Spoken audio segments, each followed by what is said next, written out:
My name is Amy Newberry. I work at McQueen High School in Reno, Nevada, and you're going to be seeing a sophomore honors English class. There it is. That's the take. We can go. Okay. Okay. Into it. Here we go. So we want to understand the decisions you made in planning for this lesson and how it fits into the unit year. How does this lesson connect to and build on students' prior skills and knowledge, what was taught before this lesson, and what will come after?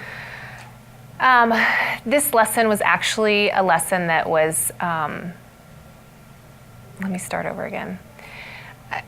To really talk about this lesson, you actually have to talk about the very beginning of the year. When I started my year, I was thinking about how I could drive every unit through an essential question, which is how stories impact us as human beings. And so we're always coming back to that essential question of how stories change us, challenge us, and cause us to grow as humans. And so when I was planning Into Thin Air, I knew that I wanted the kids to be able to wrestle with the nonfiction pieces, such as the articles that you saw today in the lesson, and I also knew that I wanted them to be able to wrestle with the actual book of Into Thin Air, and then I really wanted them, ultimately, is to be able to take that back into themselves and figure out why does it even matter to them.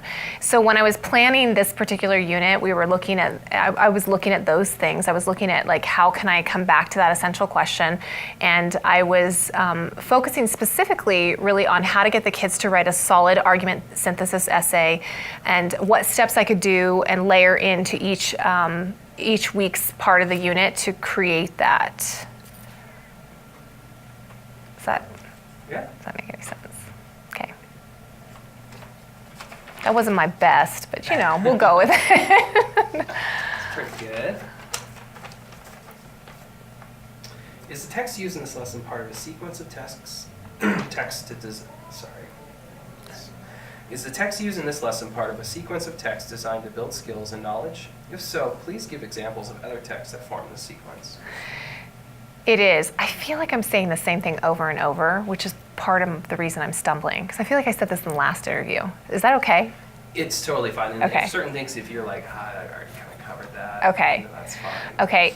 Yeah, absolutely. It's part of a sequence. We've gone through several books this year, but in this particular unit, we're looking at, again, Into Thin Air, and we're looking at 5 key articles that I want them to be able to read, understand, wrestle with, and annotate, and then use the material that they discover in those articles to build their own synthesis argument essay. So yes, it's definitely building, and it has been building, not just from the beginning of the unit, but really the beginning of the year, because every piece that I teach is layering into the next unit, into the next unit, and the next unit. Did I answer that correctly, I think? Yeah, all right. All right, talk about the standards targeted in this lesson. And what did you do to make the lesson reflect the full intent of that standard? For this unit, I'm actually tackling 3 different standards. I want the kids to be able to look at Into Thin Air and analyze the structure and the writing that the author used to craft the piece together.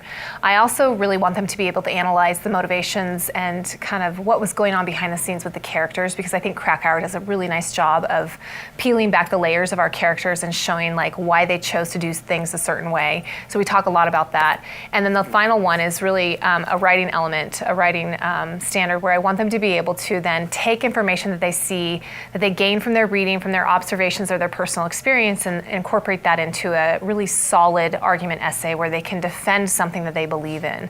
And so those are the standards that are focused on in this piece. And every day that they come into class, one of our activities is highlighting one of those standards.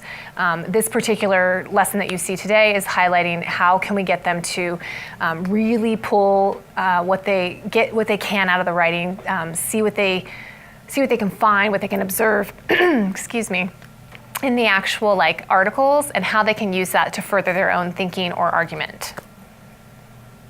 All right.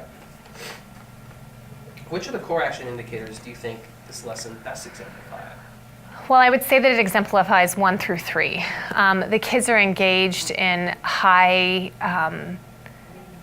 rigorous conversations about the text. Whether we're talking about Into Thin Air or we're talking about an article, I'm asking them to pull evidence out to support their thinking, to show me to show me why they came up with a summary of the particular article. Why did you come up with that? How did you get there? So there's a lot of conversation of not just like getting there, but how they got there and what their thinking was behind it. I want them thinking about their thinking. I want them engaged in conversations where they're, wrestling with questions and coming up with the best idea that they can actually come up with. All right. Did I answer all that? Uh-huh. Sometimes I get going and I forget where I'm going. No, that's great. All right, so we're interested in how the shifts required by the CCSS are being incorporated into your instructions. So discuss how this lesson illustrates the shifts required by the CCSS. Well, I think the shifts are asking us as teachers to really engage in text that is complex. They're asking us to look at things, to incorporate a lot of nonfiction into our curriculum. And before, as an English teacher, we focus so much on the literary element. But here in this particular piece, every time I teach a unit, and specifically in this one, it's like, what nonfiction elements can I bring into it so the kids can have a conversation about why it matters outside of the text or of the novel that we're reading. And I think sometimes for kids, there can be a disconnect between we're reading a fictionary literary piece and, well, why does it really matter? I think when you bring in the nonfiction pieces, that's when you see those conversations and those and the writing pieces go to a deeper level because they make the connection to the real world. So the shifts, when I'm thinking about the shifts, we're doing all three. We're looking at complex text, we're engaging in really rigorous conversation, and in addition to that, we're pulling evidence to support our thinking. So that has been a huge shift for me in my teaching. And how did you teach the content of this lesson or this text prior to the CCSS? What is the same and what is different? It's funny, I taught Into Thin Air about 5 years ago, and I remember having a PowerPoint that had some visuals for them, which I guess would be like a nonfiction media for them to see what it looked like up on Everest. But I don't really think that I ever used any complementing articles. I enjoy reading Into Thin Air. I think it's a great book. I think it's well written. I think the craft is solid. I think John Krakauer does a good job of kind of displaying humans at their best and at their worst.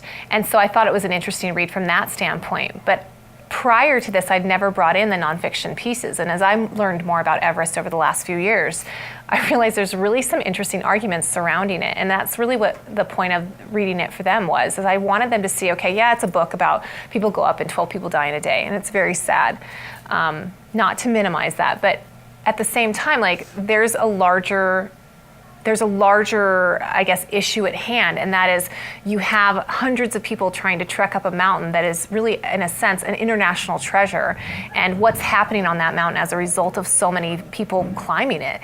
There's pollution and things like that, and these are conversations that obviously Everest is not in our backyard. It's not something that we, proximity-wise, are close to or maybe are that concerned about. But when we can have conversations about things that are happening in other parts of the world that matter to our environment and our sustainability as a human race, that transfers, I think, directly into things that happen in our backyard that we can have conversations about. So I want kids to be able to make those connections. So, yeah. Did I answer that? Yeah. Okay. All right. Student engagement is critical to the work of the CCSS. We want to understand how you ensure that all students have an opportunity to productively engage in the work of the lesson. So how do you support all students in working with grade level text? Did you provide scaffolding for students below grade level so they could read a grade level text? And how do you create opportunities for students who are advanced to engage more deeply? It's interesting. I was thinking about this question last night in particular because I am teaching an honors class, and these honors sophomores, they're very driven. They tend to be very driven. However, when I went to craft the graphic organizer to kind of guide them through this particular lesson, I really feel like it was it's a lesson that anybody could pick up and take, because I'm asking kids to do things in small steps, and then we talk about it and we go back and we look over it and make sure we did it right. What I noticed today during the lesson is a lot of the kids were advancing past, I guess, where I was at in the graphic organizer. I'm like, hey, let's get the one sentence summary and let's pull that one quote or partial quotation out, and why does it matter? And once the kids saw how that was going, they were like zooming past it. I feel like the graphic organizer, the way it's designed, is designed to scaffold and to layer for those kids that maybe maybe don't have the skills to zoom on past. This is really for any kid. Okay, let's talk about the summary, and let's talk about one quotation. Now tell me why you think it matters. That's where that scaffolding comes in, so that any kid, it's accessible to any kid if you teach it right. And how do you know students were able to successfully respond to the textbook questions and tasks with precision? Did students require the literacy skills addressed in this lesson? And what did you do for students who did not require the literacy skills in this lesson? I do think that they acquired it. I think it was a pretty easy task for them today. I think once they saw how it was rolling out, they zoomed on past, and it wasn't that, perhaps it wasn't that arduous for them. It did require thinking, and I think there was a challenge aspect for it, because it's not just, there's not the right answer, it's their answer. So they have to think. What was the other part of that question? I did want to address it. Yeah, the first part. Did students acquire the literacy skills addressed in this lesson? I do think that they acquired the literacy skills, because when you walk around and you listen to the conversations that the kids are having at each table grouping, they are discussing. What I loved is they were arguing over which quote that they wanted to pick together as a team, and I thought that was really cool. And then I reminded them that, hey, you don't have to all have the same quote, but they did that. But they were trying to come to consensus about which one had more value or merit, which I thought was a really interesting conversation for them, because inherently in that they're talking about why it matters, which is what I'm trying to get them to. When they actually go to write their essay, they're going to have some details and evidence in there that they can pull to support their thinking. And once they have that evidence in there, then they have to tell me why it even matters. Like, why are you pulling this in here? Give me the reasons why. So those conversations were happening at their tables, and they didn't even realize that they were doing that.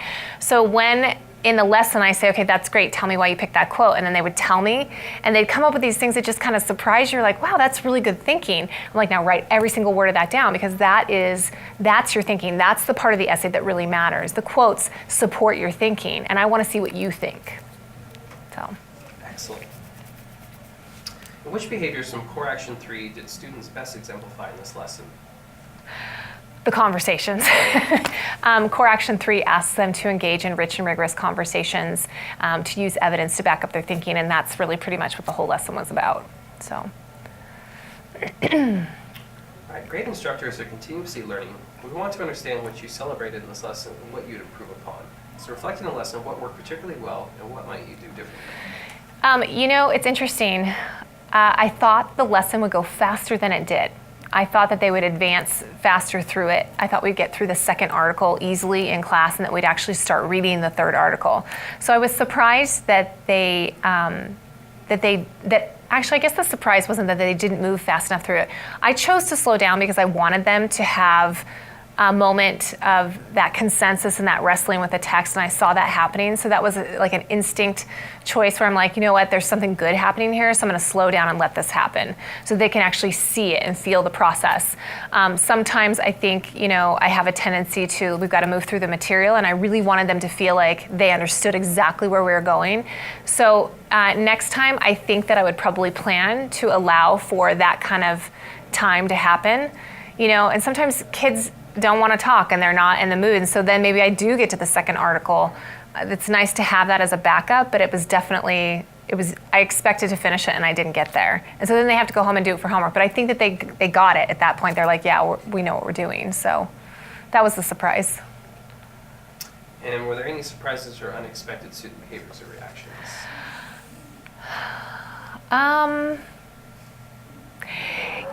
There was a girl back here, Courtney, and she's like, I got this. And she's like, I got the greatest quote. And I just love it when kids, and even Stella, who was sitting over at that group, when the kids that are really quiet in class, or maybe I think that it's an honors class, and so sometimes there are kids who maybe feel like they're a little bit of an imposter in an honors class. They don't quite fit in, and they think that everybody sitting around them is smarter, and that's really not the case. But they have that perception, so they kind of hold back in class. And I love that she spoke up and she said something, so that was kind of delightful for me. It was a moment, even though she repeated what somebody had already said quote-wise, she had a totally different take on it, and I really wanted to honor that and value that for her, and I wanted the kids to see that somebody can pick the same quote, but have a totally different take on it, and that's what really good commentary is. So that was kind of delightful. And then Stella over here, who is so quiet usually, she has such gorgeous things to say, and so when you get her to talk, you're like, Wow, I can't believe you just said that. So again, she's always a delight. The kids, I mean, honestly, they're the cutest, most delightful. I feel blessed every day to be in the room with them kind of kids.